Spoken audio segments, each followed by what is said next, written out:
दिग्गज सरकारी नवरत्न कंपनियों में निवेश का एक और मौका आ गया है। जी हां, सरकारी कंपनियों का ईटीएफ खुल गया है और ईटीएफ में आपको 10 सबसे बड़ी सरकारी कंपनियों में निवेश का एक सुनहरा मौका मिल रहा है।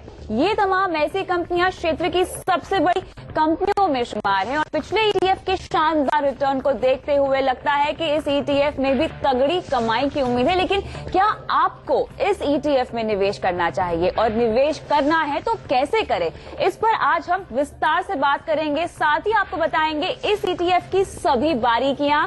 नमस्कार, मैं हूं कविता थपलियाल और योर मनी के स्पेशल एपिसोड में हमारे साथ जुड़ रहे हैं इशू को मैनेज करने वाली company Reliance Nippon life AMC के डिप्टी सीईओ हिमांशु व्यापक और साथ ही इशू की एडवाइजर आईसीआई सिक्योरिटीज के विनीत अरोड़ा हमारे साथ शो में आगे चलकर जुड़ेंगे। लेकिन साथ ही हमारे साथ है रुंगटा सिक्योरिटीज के सीएफपी हर्षवर्धन रुंगटा। आप सभी का इस खास पेशकश में स्वागत है। तो यहाँ पर सीपीएसई ईटीएफ पर हम बात करें, विस्तार से समझे कि ये प्रोडक्ट क्या है। दर्शकों को हर्ष आप ये समझाइए कि एक ईटीएफ आखिर होता क्या है। कविता, अगर हम ईटीएफ की बात कर रहे हैं तो ईटीएफ का फुल फॉर्म जो है वो है एक्सचेंज ट्रेडेड फंड्स।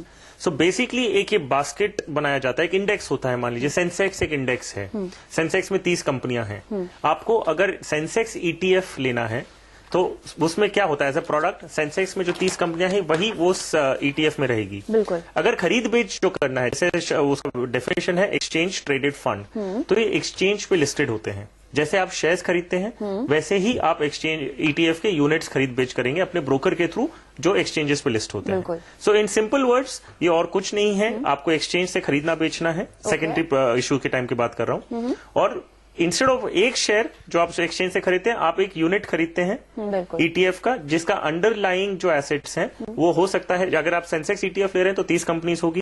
अगर हम ये सीपीएस ईटीएफ की बात कर रहे हैं तो उसमें वो 10 कंपनियां हैं जो इस ईटीएफ का हिस्सा बनती है। बिल्कुल। तो सीपीएसई ईटीएफ की खासियत क्या है, हिमांशु जी आपसे हम जानना चाहेंगे।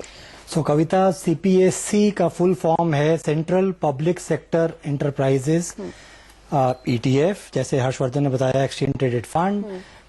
ये एक यूनिक तरीका है जो गवर्नमेंट ऑफ इंडिया ने अपनाया अपनी 10 महारत्ना और नवरत्ना कंपनी में डिसइन्वेस्ट करने के लिए। ये पहली बार 2014 में इसका एनएफओ आया, आईपीओ आया, जो काफी सक्सेसफुल था। और इन कंपनीज को चुनने के लिए गवर्नमेंट ने क्राइटेरिया बनाया कि ये सबसे बड़ी कंपनीज हैं अपने सेक्टर्स में, लीडर्स हैं और काफी बड़ा अच्छा ट्रैक रिकॉर्ड है डिविडेंड पेइंग कंपनीज का। तो उस बेसिस पे इसको बनाया गया है। ओके। मुझे विस्तार से आप समझाइए कि यहाँ पर अब तक एंकर इन्वेस्टर्स का रिस्पॉन्स यहाँ पर कैसा रहा है और रिटेल निवेशकों के लिए किस तरह से निवेश इसमें फायदेमंद होगा। एंकर इन्वेस्टर्स के लिए कल इशू खुला और बहुत ही बढ़िया रिस्पॉन्स था। कविता, एंकर इशू का जो प्रपोर्शन था, जो टोटल इशू से 30% था, वो ओवर सब्सक्राइब हुआ है 4 गुना रफली। तो बहुत ही अच्छा रिस्पांस है अक्रॉस कैटेगरी ऑफ इन्वेस्टर्स, चाहे आप एफआईआई ले लीजिए, चाहे domestic banks, financial institutions, insurance companies, provident fund, सभी ने इसमें जोर शोर से मिलकर इन्वेस्ट किया।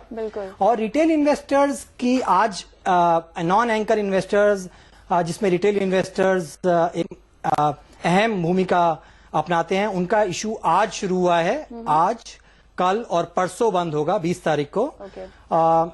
इसमें खासियत यह है रिटेल इन्वेस्टर्स के लिए, बाकी तो सभी के लिए जो बेनिफिट्स हैं कि एक सरकार ने सभी के लिए 5% डिस्काउंट दिया है, बट रिटेल इन्वेस्टर्स के लिए allocation pattern government of India ने ऐसा बनाया है कि सबसे पहले जो बाकी पोर्शन है अभी से 1800 करोड़ रुपया अगर सब्सक्राइब हो गया, जो बाकी 4200 करोड़ रुपया है अंदाजन, वो पहले रिटेल को प्रेफरेंस दिया जाएगा। और रिटेल का डेफिनेशन है कि 2 लाख रुपए तक आप एप्लीकेशन डालेंगे तो आप रिटेल कैटेगरी में आएंगे। तो पहला सारा एलोकेशन रिटेल इन्वेस्टर्स को दिया जाएगा। बिल्कुल। एलोकेशन पर ही मैं थोड़ा सा समझना चाहती हूँ, विस्तार से हम बात करते हैं कि एक आम निवेशक इसमें पैसे कैसे लगा सकता है, कैसे निवेश कर सकता है, क्या वो प्रक्रिया है, राइट फ्रॉम डॉक्यूमेंटेशन से लेके अर्जी कहाँ देनी है, कैसे करेगा एक आम निवेशक। वेल दो तीन तरीके हैं। अगर आप एक फिजिकल फॉर्म जो एप्लीकेशन फॉर्म के जरिए भर के एप्लीकेशन देना चाहते हैं वो आप कर सकते हैं। आप रिलायंस म्यूचुअल फंड की वेबसाइट पे जा सकते हैं, वहां पे लिंक दिया गया है कि अगर आपको ऑनलाइन वहां एप्लीकेशन करनी है तो आप वैसे भी कर सकते हैं। जो नेशनल स्टॉक एक्सचेंज और बॉम्बे स्टॉक एक्सचेंज है उन पे भी आप ये इसका जो ट्रांजैक्शन जो इन्वेस्ट करने का है वो भी आप कर सकते हैं। तो ये तो प्राइमरी इशुएंस की बात हुई कि अब जब आपको एप्लीकेशन देनी है इन दिस पर्टिकुलर ट्रांच, जो भी सेकंड ट्रांच अभी 2017 का है, उसमें आप इस प्रकार से फिजिकल एप्लीकेशन प्लस ऑनलाइन ये दोनों ऑप्शंस अवेलेबल हैं जिसके थ्रू आप इसमें एप्लीकेशन कर सकते हैं। और जी आप कुछ हाँ, तो मैं कह रहा था कि आप अपना जैसे नॉर्मल एक आईपीओ में एक आम निवेशक पैसा डालता है, चाहे वो अपने ब्रोकर के पास जाए चाहे फाइनेंशियल एडवाइजर के पास जाए, तो किसी के पास भी जाएंगे तो उनको हेल्प कर सकते हैं। जैसे हर्षवर्धन ने बताया फिजिकल एप्लीकेशन भी डाल सकते हैं, एनएससी बीएससी के द्वारा भी डाल सकते हैं, और रिलायंस म्यूचुअल फंड की वेबसाइट पे आकर भी अपना इन्वेस्टमेंट कर सकते हैं। बिल्कुल, लेकिन यहाँ पर अगर हम ओवर सब्सक्राइब हो जाने की स्थिति थोड़ा सा कंसिडर करना चाहें हिमांशु जी, तो मुझे ये बताइए कि फिर अलॉटमेंट कैसे होगा? तो जैसे मैंने बताया कविता, सबसे पहले तो जितना भी पैसा है, अभी का जो इशू है नॉन एंकर, सबसे पहला प्रेफरेंस रिटेल इन्वेस्टर्स को दिया गया है। तो अगर आप माने दूसरे बार अगर रिटेल इन्वेस्टर का बकेट भर जाता है, तो मानिए कि ये 4,200 करोड़ का इशू बचता है अभी, तो अगर रिटेल इन्वेस्टर्स ने 2,000 करोड़ रुपया डाल दिया तो 2,200 बच गया। पहले जो प्रेफरेंस आएगा आफ्टर रिटेल, तो पहले रिटायरमेंट फंड्स को दिया जाएगा।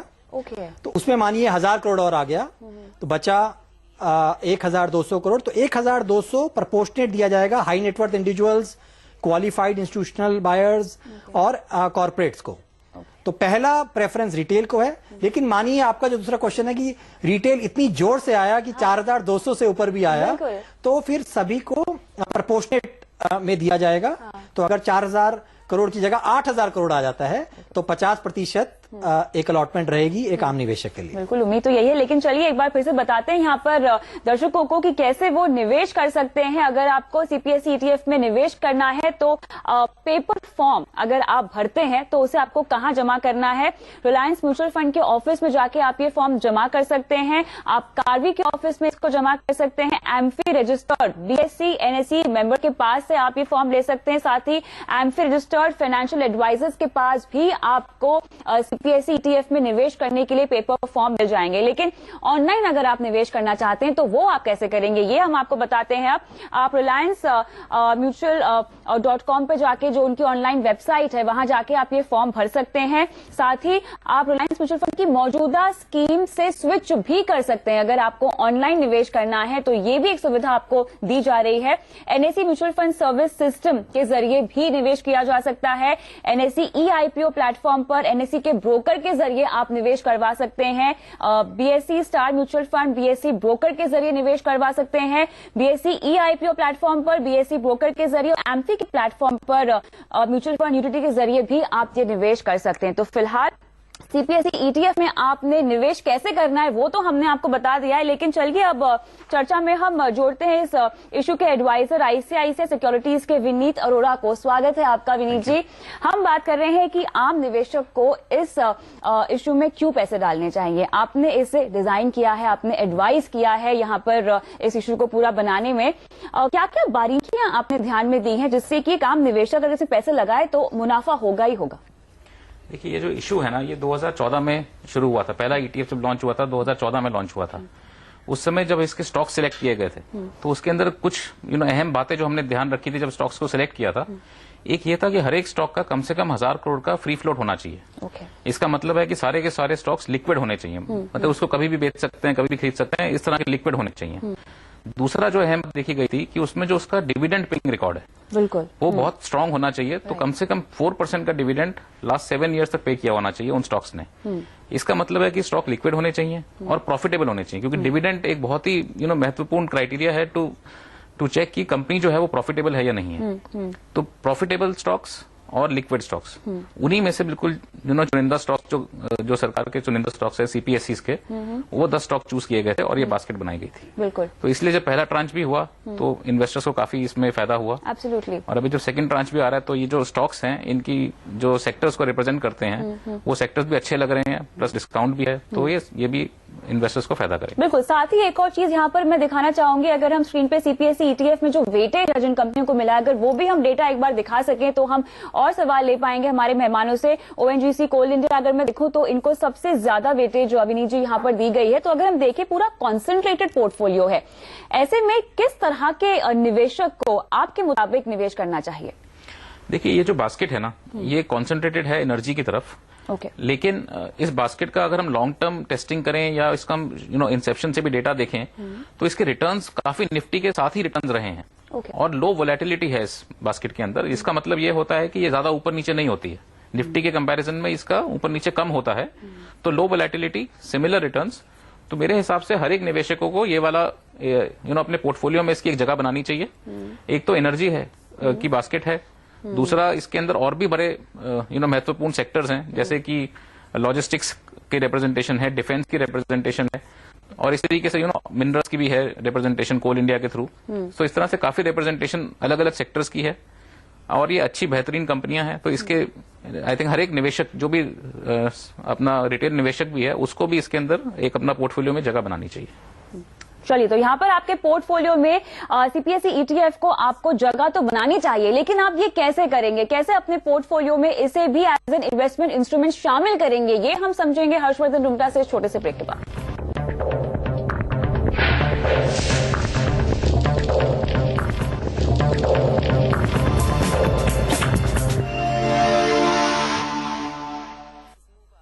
The Nifty CPSE ETF, the easy way to participate in India's growth story. Invest in Maharatna and Navratna CPSE Blue Chip, public sector companies in infrastructure, manufacturing and services. World Painting Championship के जज श्री छुटकाऊ जी। Okay, stop! Cheh, not finish. So that's up. नमस्ते sir. वाह, क्या finish, क्या speed! जेके ball putty sir. शाबाश! What's the secret sir? OG painting से पहले white cement वाली जेके बॉल पुट्टी। पपड़ी से भी बचाए। दीवारें बॉल उठेंगी। हेलो दीप्ति, गैस में किस साथ बैठा हूँ? थोड़ा वाइल्ड गैस सर, थोड़ा और wild. I'm with Vipul. Vipul Goyal the comedian यार, जस्ट गूगल हिम।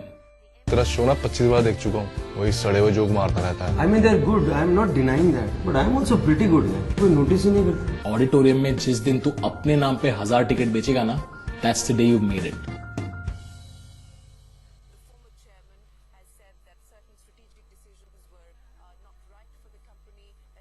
नोटबंदी की मार के बाद क्या मोदी जी देंगे टैक्स पेयर्स को सौगात? सरकार घटाए टैक्स और लोगों की उम्मीदें करे पूरी।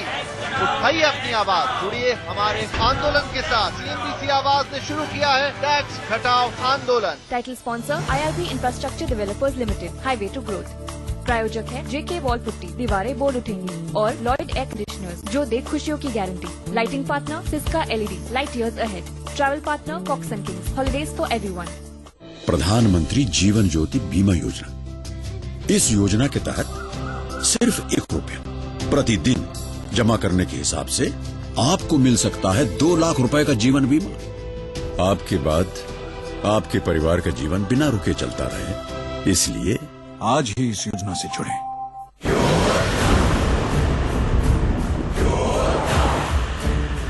पहाड़ सामने आ जाए, ये आगे बढ़ेगा। मौसम बदले पर ये न झुकेगा।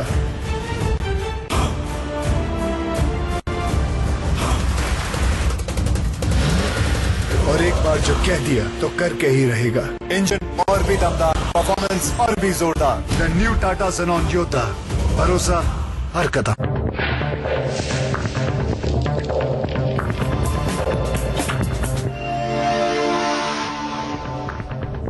तो सीपीएसई ईटीएफ में आम निवेशक कैसे निवेश कर सकता है, ये समझने के लिए फंड का मैनेजमेंट हमारे साथ है, फंड के एडवाइजर हमारे साथ है और साथ ही हमारे फाइनेंशियल प्लानर भी हमारे साथ है। आगे बढ़ते हैं और इस चर्चा में अब आपको बताएंगे कि आपके पूरे इन्वेस्टमेंट पोर्टफोलियो में सीपीएसई ईटीएफ में अगर आप निवेश करना चाहते हैं तो कितना तवज्जो इसको देना चाहिए।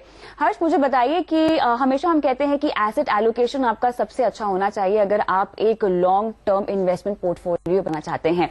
अगर मैं सीपीएसई ईटीएफ को अपने पोर्टफोलियो में शामिल करना चाहूं तो मौजूदा पोर्टफोलियो में कितना वेटेज देना चाहिए इसे? सो कविता, हम ईटीएफ का स्ट्रक्चर समझते हैं। जो एलोकेशंस की बात कर रहे हैं, अभी हम इक्विटी के अंदर एलोकेशन की बात कर रहे हैं। Right, आपका बिल्कुल। 100% कॉर्पस में से कितना डेट में जाना है, कितना इक्विटी में जाना है, वो खत्म हो चुका है। अब हम इक्विटी में जब आते हैं, अब इक्विटी में हम एलोकेशंस की बात करते हैं। सो इक्विटीज में निवेश करने का दो तरीका है। एक है कि आप जाके स्टॉक्स खुद सिलेक्ट करते हैं, आपको जो कौन सी कंपनी में इन्वेस्ट करना, डायरेक्ट इक्विटी के जरिए आप जो भी कंपनीज आपको समझ में आती है, जो आप रिसर्च कर सकते हैं, आप उसके स्टॉक्स लेते हैं। जो इंसान वो नहीं कर सकता, हम उसे कहते हैं म्यूचुअल फंड की तरफ जाइए, और म्यूचुअल फंड में स्टॉक सिलेक्शन होता है, 30-40 कंपनी का बास्केट बनता है। सो अगर हम सीपीएसई ईटीएफ की बात कर रहे हैं, सो ये बेसिकली इन दोनों के बीच में आता है। क्योंकि एक 10 कंपनीज का बास्केट है ये, तो आपने खुद सिलेक्शन नहीं किया है, लेकिन एक थीम बेस्ड, एक गवर्नमेंट प्रमोटर है इन सम कंपनीज का, इसमें एक महारत्न नवरत्न कंपनीज हैं। सो आपने सिलेक्शन नहीं किया स्टॉक का, ना ही आपका 30 या 40 कंपनीज जितना डाइवर्सिफाइड पोर्टफोलियो है। सो ये उसके बीच में आता है। सो विच मीन्स कि आपने अच्छी कंपनीज में निवेश किया है, आपने थीमेटिक है, एक तरफ से एनर्जी मेटल्स की तरफ आप समझिए, तो थीमेटिक फंड है। अब इसके एडवांटेजेस क्या है अगर आप इसे अपने पोर्टफोलियो में ऐड करते हैं? इसका एक एडवांटेज ये है कि पहली बात, आपको जो मार्केट प्राइस है उसे 5% डिस्काउंट में दिया जा रहा है। सो वो आपका अपसाइड ऑलरेडी हो गया। That's the first thing. दूसरी बात है, अगर हम डिविडेंड्स की बात करें, क्योंकि डिविडेंड यील्ड जो है बहुत इंपॉर्टेंट फैक्टर था ये स्टॉक्स को सिलेक्शन के लिए। डिविडेंड यील्ड का मतलब ये होता है कि प्रॉफिटेबल है, और डिविडेंड यील्ड अगर हम निफ्टी या जो ब्रॉडर सेंसेक्स की देखते हैं, उससे करीबन 3 गुना ज्यादा है। जो नॉर्मल ईटीएफ जो डिविडेंड यील्ड समझते हैं हम इंडेक्स का, वो करीबन 1.5% होता है। इसका डिविडेंड यील्ड जो है 4+ के पास है। सो अभी अगर हम निवेश करते हैं, रिजल्ट्स का टाइम है, आपको डिविडेंड एक डिविडेंड आपको अभी मिल जाएगा, और 1 साल का भी पीरियड हम देखते हैं, तो again you have one more dividend option. तो अगर 4% डिविडेंड देख रहे हैं यील्ड, तो 2 डिविडेंड्स आपको 1 साल के अंदर मिल रहे हैं in holding period of 13 month समझ लीजिए, प्लस आपको 5% डिस्काउंट है। सो ये तो आपका अपसाइड ऑलरेडी है, दिख रहा है आपको। सो ये डेफिनेटली एक पोर्टफोलियो का हिस्सा बनता है। अब ये सवाल उठता है कितना हिस्सा, जो आपका ओरिजिनल क्वेश्चन था कि हम कैसे इसे एलोकेट करें। वेल, अगर आपका लॉन्ग टर्म व्यू है, आपको एनर्जी सेक्टर, मेटल्स का ऑब्जेक्टिव है, और आप डायरेक्ट स्टॉक सिलेक्शन नहीं है, ना ही म्यूचुअल फंड जितना 30 या 40 कंपनीज में आप निवेश करना चाहते हैं, तो ये डेफिनेटली उसके बीच में फिट आता है। बिल्कुल। सो एलोकेशन परसेंटेज फॉर्म में नहीं बोल सकते। आप इसे एक लमसम इन्वेस्टमेंट समझ के कर सकते हैं। एसआईपी के जरिए नहीं है, इट्स नॉट रियली एसआईपी। सो आपके पास आज अगर लिक्विडिटी है और आप उसे एक अच्छी इक्विटी पोर्टफोलियो में डालना चाहते हैं, तो डेफिनेटली ये सीपीएसई ईटीएफ उस सेगमेंट में फिट आता है। तो हिमांशु जी, अगर मैं इक्विटी में निवेश करने की बात कहूं, ये जो मौजूदा वेटेज है, जो कॉन्सेंट्रेशन है सीपीएसई ईटीएफ की, स्टॉक्स रेप्लिकेट ना हो, इन्वेस्टमेंट्स आपके पोर्टफोलियो में रेप्लिकेट ना हो, उसके लिए आप क्या सलाह देंगे? ये बड़ा डिफिकल्ट है कविता कि ये वाले स्टॉक्स रेप्लिकेट ना हो, बिकॉज ये एक बास्केट है। एब्सोल्युटली। वैसे भी अगर आप ओवरऑल भी देखेंगे कि आज पब्लिक सेक्टर एंटरप्राइजेस के जो स्टॉक्स हैं, वो मोस्ट ऑफ द पोर्टफोलियोज में अंडर रिप्रेजेंटेड है। सो चाहे वो म्यूचुअल फंड्स में हो, चाहे वो नॉर्मल आपके पोर्टफोलियो में हो, तो मेरे हिसाब से तो ये वाला जो बास्केट है उसको कॉम्प्लीमेंट ही करता है। In fact chances of replication are much less. बिल्कुल। लेकिन सीपीएसई ईटीएफ के टैक्स इम्प्लीकेशंस क्या है, और अगर हम निवेश की बात कर रहे हैं, तो क्या किसी लक्ष्य से इसको बांध देना चाहिए? इसका जवाब हम लेंगे विनीत अरोड़ा से इस ब्रेक के बाद।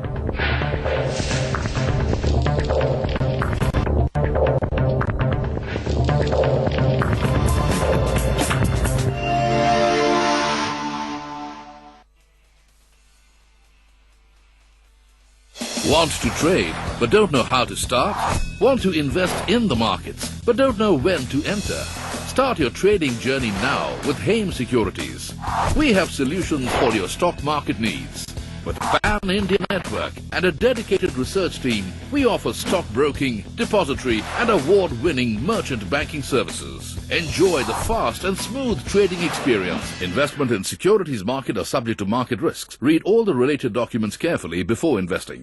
बाबा इलायची को जैसे ही चखा तो लगा कि लाइफ के हर टेस्ट में होना चाहिए pleasure. Won't you take me for a ride now? Baba Ilaichi, what's your pleasure? It starts with a spark that can change everything. But ideas don't come from nothing. They come from out there. Data and inspiration floating for the taking. And with the Internet of Things connecting us more than ever, we're committed to co-create a better tomorrow. The future is open to suggestions. This is social innovation. Hitachi, inspire the next. Intex 2017 and Tooltech 2017, Southeast Asia's largest exhibition on metal cutting machine tools. Block your dates and visit Intex 2017 at BIEC Bengaluru. बूंद बूंद से मैंने शुद्ध होके जीवन को समुंदर बनाया है। हार से नहीं डरना, जीत पे नहीं रुकना, खुद को सिखाया है, खुद ही को आजमाया है, कोई अंदाज आया। तुम में भी मैं हूँ, शुद्ध प्लस पान मसाला। छुटकी, जब पढ़ लिख जाओगी ना तो स्कूल के बच्चों के लिए पुल बनाना मत भूलना। नहीं पापा, मैं पुल नहीं बनाऊंगी, मैं स्कूल को ही गांव में ले आऊंगी। बुलंद सोच इरादों को हकीकत में बदलने का हौसला रखती है और इसी बुलंद सोच को आकार देता है जेके लक्ष्मी सीमेंट। Good morning. आज वॉक पे नहीं आया? या मैं हिला पड़ा हूँ, तुझे वॉक की पड़ी है। क्या हुआ यार? काश मैंने तेरी बात सुन ली होती, तुझे लाइटली न लिया होता। लाइटली मतलब क्या? खुद को स्मार्ट समझता रहा, रियल स्मार्ट तो तू निकला यार। तूने ट्रेड स्मार्ट ऑनलाइन जो चला। पर हुआ क्या ये तो बता। ये हुआ 45,000 का ब्रोकरेज। तू बोलता रहा कि सिर्फ 15 रुपए का ब्रोकरेज होता है, चाहे कितना बड़ा या छोटा ट्रांजैक्शन हो। आई विश मैंने भी ट्रेड स्मार्ट ऑनलाइन यूज किया होता तो इस तरह फूलने लग रहा होता। वो तो मैं अब भी बोल रहा हूँ, स्मार्ट बन, ये ऐप डाउनलोड कर। ट्रेड स्मार्ट ऑनलाइन के साथ इन्वेस्ट करो और सिर्फ 15 रुपए ब्रोकरेज पे करो। ट्रेड स्मार्ट ऑनलाइन, स्मार्ट बनो, स्मार्ट चुनो।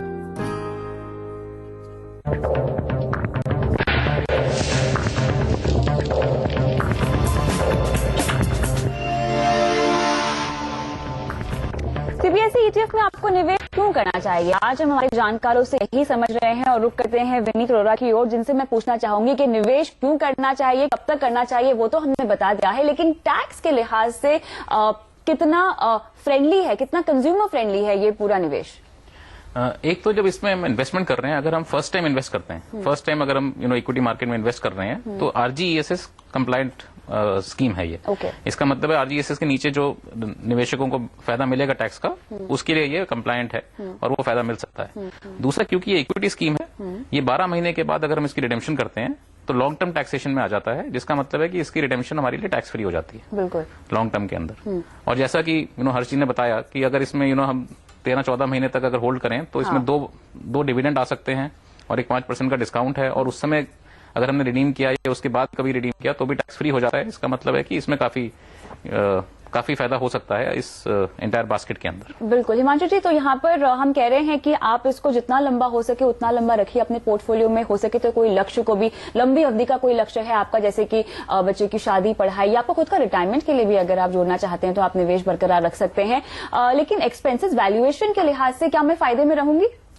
तो कविता, बहुत इंपॉर्टेंट क्वेश्चन है ये, क्योंकि ये ईटीएफ के एक्सपेंसेस काफी कम है बनिस्पत जो ऑल्टरनेट्स हैं, बाकी म्यूचुअल फंड्स या एक्सचेंज ट्रेडेड फंड्स हैं। इसमें केवल 0.065% या 6.5 बेसिस पॉइंट्स का एक्सपेंस है सालाना। तो बहुत ही कम एक्सपेंस है। अगर मैं इसको कॉन्टेक्स्ट में डालूं तो 6 पैसे का एक्सपेंस है, बनिस्पत एक नॉर्मल म्यूचुअल फंड का एक्सपेंस 2% के करीब रहता है। तो बहुत कम एक्सपेंस है, तो वो फायदा भी इन्वेस्टर्स के लिए काफी बड़ा है। बिल्कुल। तो क्या समय आ गया है हर्ष कि हम इक्विटी में अपना एक्सपोजर बढ़ा दे इस ईटीएफ के जरिए अब? अगर आप ये देखेंगे कि आपके एसेट में अगर आपको आपके इन्वेस्टमेंट्स पे आपको अगर वेल्थ क्रिएशन करना है तो वेल्थ क्रिएशन ग्रोथ एसेट से आती है। ग्रोथ एसेट्स इक्विटी ही है लॉन्ग टर्म में। अगर हम वेल्थ प्रिजर्वेशन की बात करें तब फिक्स डिपॉजिट्स और वो सब आती है, तो लोग एक्चुअली अदरवाइज कर रहे हैं। इक्विटी डेफिनेटली एक पोर्टफोलियो में होना चाहिए। इक्विटी ईटीएफ के जरिए या डायरेक्ट इक्विटी या म्यूचुअल फंड, वो एक अलग क्वेश्चन है। लेकिन आज के जो मुद्दा है वो है सीपीएसई ईटीएफ की तरफ। ये आपको क्लियरली समझना है कि आपको महारत्नास मिल रहे हैं, आपको best of the best companies मिल रहा है, 5% डिस्काउंट में मिल रही हैं। आपके पोर्टफोलियो में अगर आप जोड़ रहे हैं तो 10 कंपनी का डाइवर्सिफिकेशन है, बहुत अच्छा है। अपने पोर्टफोलियो में डेफिनेटली कंसिडर करके इसे लॉन्ग टर्म एसेट एलोकेशन रखिए। इसे एक 5% डिस्काउंट और फिर एक साल बाद बेच देना वैसा नहीं है। जैसे आपका जो प्रॉफिटेबिलिटी डेफिनेटली 5% का डिस्काउंट नहीं है। हाँ, एब्सोल्युटली। आपके लॉन्ग टर्म इक्विटी एलोकेशन के लिए ये डेफिनेटली एक अच्छा तो प्रोडक्ट। हम बोल सकते हैं कि यहाँ पर निवेश का सुनहरा मौका है, और अगर आप इक्विटी में बढ़ाना चाहते हैं अपना एक्सपोजर, अपने कंपोनेंट को, अलॉटमेंट को बढ़ाना चाहते हैं, तो आप सीपीएसई ईटीएफ में निवेश कर सकते हैं। बहुत बहुत शुक्रिया आप सभी का इस खास पेशकश में आज शामिल होने के लिए मेरे साथ, और योर मनी के इस खास शो में इतना ही। मुझे भी इजाजत दीजिए, लेकिन बने रहिए CNBC आवाज पर ही। नमस्कार।